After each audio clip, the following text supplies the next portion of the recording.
Hey everybody, welcome back to the channel. Thank you so much for checking out some more music with Todd Ledbetter. And if you haven't subscribed yet, please do that no matter what platform you're on. Go ahead and hit that subscribe button and do all the likes and push all the button stuff that you need to push in order to help me grow this channel and help more people see this awesome music. Now, speaking of awesome music, I have got a request from Louie over on Ko-Fi of Novena. This is I've never heard of Novena. This is their 2020 release, 11th hour. It's got 10 songs. It's an hour and 13 minutes, and we are going to go all the ways down to the very bottom, the very last track, number 10, a 15-minute and 18-second epic. So we're not going to waste any time listening to me talk. We're going to get right into the music. So let's do that. Let's go. Well, let me do a couple of things here. Speaking of wasting time, okay, I'm good there. Let me show you that. Perfect. All right, let's get into it. It's called Prison Walls. Prison Walls is the name of the song.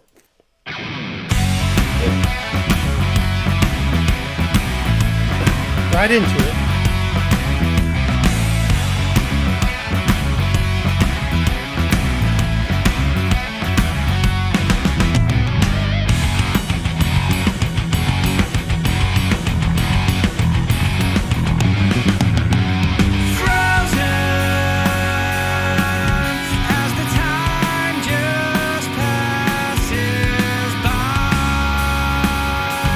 I like how the bass follows the melody.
Cool guitar lick. I like it.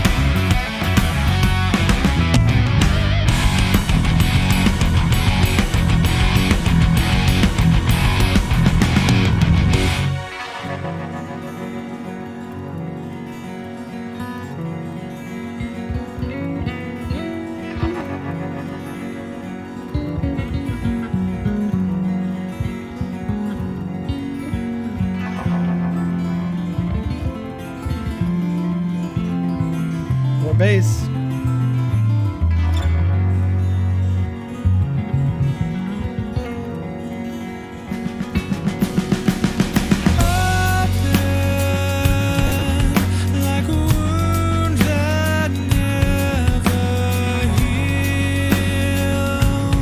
I like the way the guitars are interplaying with the picking and then that strum. That right there. It's cool. Almost sounds like a harp.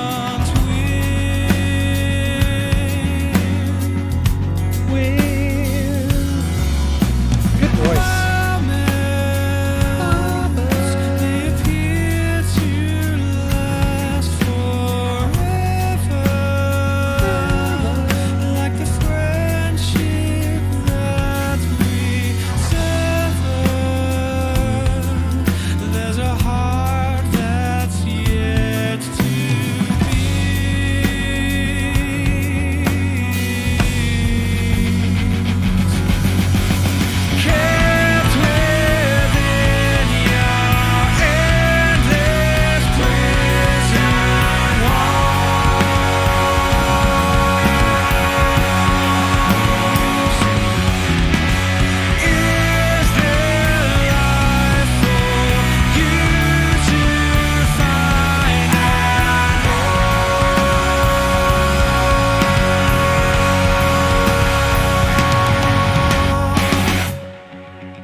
and I wasn't part of the plan, then you know what?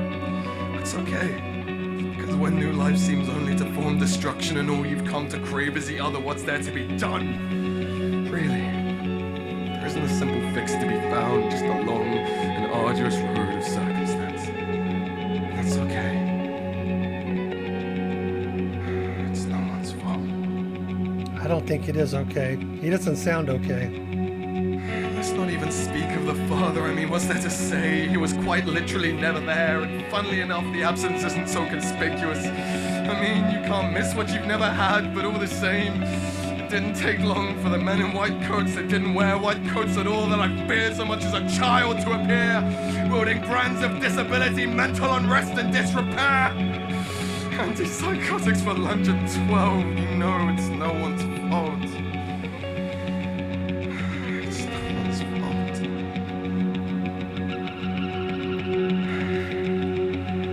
Still, I had the love of a mother regardless, and for that, I genuinely give thanks.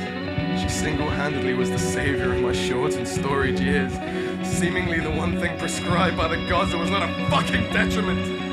So it's fair to say, I suppose, that I've been smiled upon, at least in part, but is it enough? How can it ever be enough? It's never enough. It's no one's fault. It's no one's fault. That didn't stop me from struggling with my independence for years. I convinced myself I was strong, which in ways I was. I convinced myself of a number of things, but it wasn't enough. It was never enough. How could it ever be enough? That damage has been done and it's no one's fault, and I would have ended up the same from the outside looking in, and these prison walls would self-sustain and keep me held within. The damage has been done and there's no one left, and it's no one's fucking fault. The damage has been done. There's no one left. It's no one's fault.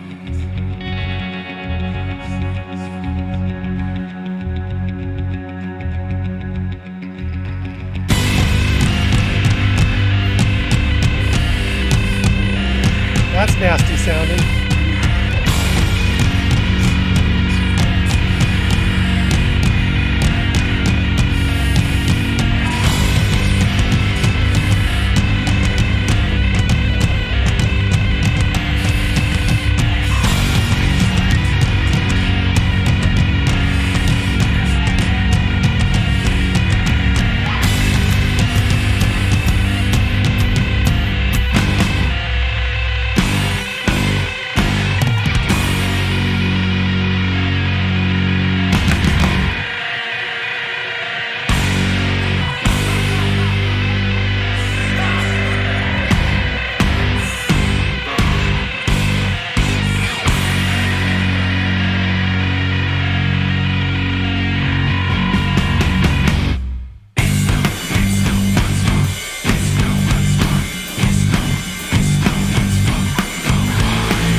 that changed mood quick, didn't it?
Oh,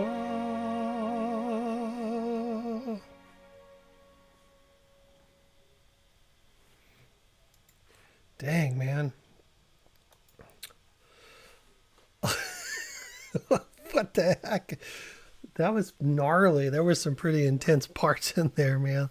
That guy's like uh dialogue was intense, man. It just like started off and then pretty soon it just got so gnarly.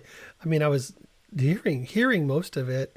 I could hear more of that and understand the what was going on there more than like some of the lyrics. I wasn't catching all of that, but man, pretty intense song. Very, very nice song too. It was really good.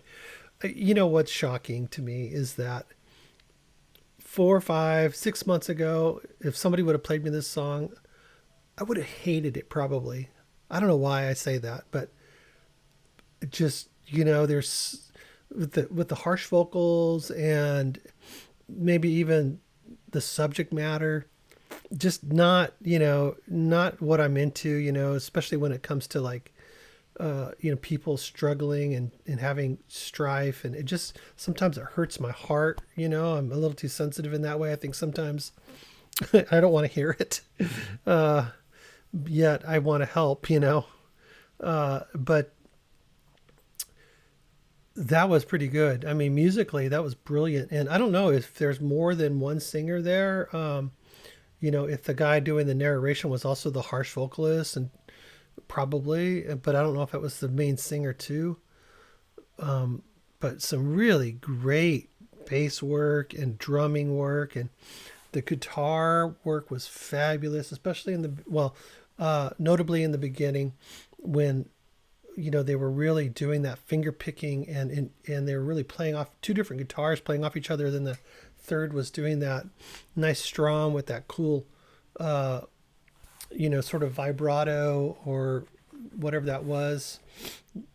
Really, really cool stuff. Oh yeah, I was gonna look real quick and see if I can figure out what's going on here. That album's called 11th Hour. Okay, so I'm looking at Spotify and I'm seeing these guys. They just look like a bunch of just normal guys. I wonder if this is a, like a, what am I trying to say? A concept album. It feels like it might be, so it looks like they have two albums. 2016, they have Secondary Genesis, and then this one is the 11th Hour um, from 2020. Let's see, down here, let's see, after a year in the studio, Novena presents their debut album, 11th Hour. Oh, I wonder why that's their debut album. Maybe the other one was an EP. The 74-minute 10-track debut release moves from profound to profane, from fragile to unforgiving, and from the introspective to the destructive, exploring a plethora of genres along the way. Yet every song has a solid personal identity with choruses that dare the listener to try and try to forget them. The emotional musical journey of 11th Hour, with heartfelt stories rooted in lived experience as well as fictional tales, epic of scale, is served by a dance of lyric and poetry, and a full layer of hidden interest for curious re-listeners. And it goes on. Yeah, well, there you go. Let's see. Novena. Uh, okay. Novena's 11th Hour exploits the world class skills of their talented lineup, from Ross Jennings Haken, unmatchable voice, to Gareth Mason, Slice the Cake, poetry, Dan Thornton's X Harp Machine, X No Sin Evades His Grace, Abordant Dissemination, Crimson Throne, the blistering guitar work of Cameron Spence, Ravenface, Eva, invariably musical drumming, deeply rooted in pop idiom and unlike anything else in the modern prog scene, from Moat Lowe's sludge, expressive and versatile bass playing, to Harris White's theatrical director and composer, complex and nuanced compositions. And it goes on. Wow. Okay. That, yeah. I, I guess I'm going to have to listen to the rest of the album eventually somewhere, because I started at the end. I started at the end. That was the last song on the album. So, having said that, the other thing I wanted to look at was that 2016 album. Was that a... let's see. I'm having a little trouble here getting to it. There we go. Secondary Genesis. Let's see. Yeah, okay. So that's just 3 songs. So yeah, it was an EP. So that was 2016. They have a 3-song EP, and then boom, they came out with that album. Wow, that was really good, man. Just that's what you call a 15-minute epic. Definitely. And I like the point that I was reading there about like a re-listen, you got plenty to notice that you missed the first time. There's plenty there. Just in that song, I can only imagine what else is on this record. Great job, Louis. Another really good, interesting band that's very musical and really great songwriters with real expressive abilities. It's not only in all of the vocal performances there, 3 or 4 different things going on there, very expressive, all of them, to all of the instrumental performances were very expressive, in each their own way, in different parts of the song. You really got a lot of cool bass stuff going on there for parts of the song, and then other parts of the song he's just like, just holding it down. Same with the drums. Just a lot of really good stuff. Wow, fantastic. Let me see. So it's Novena. I never did catch where they were from, though. That part, That part it didn't say, so I'm not sure. They have a live from home album too that was released this year. It's got 4 songs on it, so that's interesting. All right, guys. Well, hey, dig into it if you want. Otherwise, we may just get back into it if you guys like it. We can take a look at some of the other songs, perhaps. You let me know what you think and put that down in the comments. And also, if you've heard of these guys before, just let me know what your thoughts are on them. And what was the question? Oh, yeah. Was it a concept album? And is there more than one singer? It sounded like when I read that, it sounded like there was a couple different people, perhaps. Especially the poetry rant. I think it was a different person. I'm not sure. It was a little hard to read. It was, my 3rd grade reading level is, shining bright, shining bright. No. Anyways, thank you guys for listening. I appreciate it. And we'll see you down in the comments. And in the next video, you guys make sure you check out my Patreon. If you want to request some songs over there, would be a perfect place to do it. Hang out with me for a couple of months and then you can skip out late, but it just helps me out. It really does. Also on Ko-Fi is where we got this one from Louie. Another great tune. Good pick and good band. Really enjoyed it. And that's a great place to recommend songs as well. Thank you so much. We will see you guys later. You guys have a wonderful day, whatever's left of it, wherever you are at in your day. And we'll talk to you soon. See you in the next video. Bye-bye.